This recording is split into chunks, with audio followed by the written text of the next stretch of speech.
Competitive এক্সামে বসেও যে ছেলেটা কিংবা মেয়েটা চাকরি পায় না, রাত জেগে পড়াশোনা করার কিংবা টিউশন পড়িয়ে টাকা জোগাড় করার জার্নিটা কেউ দেখে না, দেখতে চায়ও না।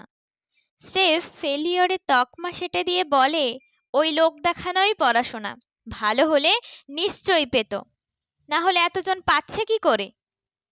পরিশ্রমটা আসলে কেউ দেখে না, কেউ দেখতে যাবেও না তুমি কেমন পরিবেশে থেকে পড়েছো, বা মাত্র 1 কি 2 নাম্বারের জন্য কাট অফটা ক্লিয়ার করতে পারোনি। তুমি হয়তো যে ছেলেটা কিংবা মেয়েটা পেরেছে তার থেকে কোনো অংশে কম নও। হয়তো পরীক্ষার দিন শরীর খারাপ ছিল, বা ছোটখাটো কিছু ভুলের জন্য দৌড় থেকে বেরিয়ে গিয়েছো। এগুলো শুধু তুমিই জানবে। এমন সময়ও আসবে যখন তোমার নিজের বাবা বা মাও তোমার যোগ্যতা নিয়ে প্রশ্ন তুলবে। আসলে কি বলতো, সবাই শুধু সফলতার বিজ্ঞাপন দেখতে ভালোবাসে, তাই শহর জুড়ে শুধু টপারদের ছবি।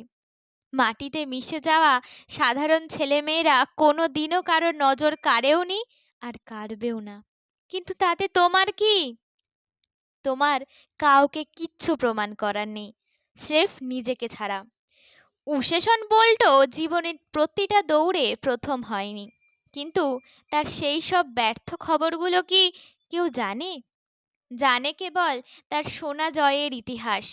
তাই ঠিক যেদিন তোমার পরিশ্রমটা সার্থক হবে, যেদিন তুমিও ফিনিশিং লাইনটা ছুঁয়ে যাবে, সেদিন দেখবে পরিচিত অপরিচিত কত হাত সৌজন্যের মালা দিয়ে তোমার চৌকাঠের সামনে দাঁড়াবে। তাদের অপমান করা ঠোঁটেই তোমার সুনামের বুলি। আমি তো জানতাম তুই পারবি, আজ তোকে নিয়ে আমাদের গর্ব। সেদিনও বিচলিত হইও না। দিনের শেষে যে হাতটা তুমি নিশ্চিত ধরতে পারবে, সেটা তোমার নিজের। তাই সব অপমানের গ্লানি মুছে ফেলে নিজের পিঠ চাপড়ে বলো, পারবি, তুই ঠিক পারবি। আর একটু দূর, একটু মনে রেখো, যোদ্ধারা কখনো যুদ্ধক্ষেত্র ছেড়ে পালায় না। আর আমাদের প্রত্যেকের জীবনে আমরা প্রত্যেকেই এক একজন যোদ্ধা। তাই এগিয়ে যাও।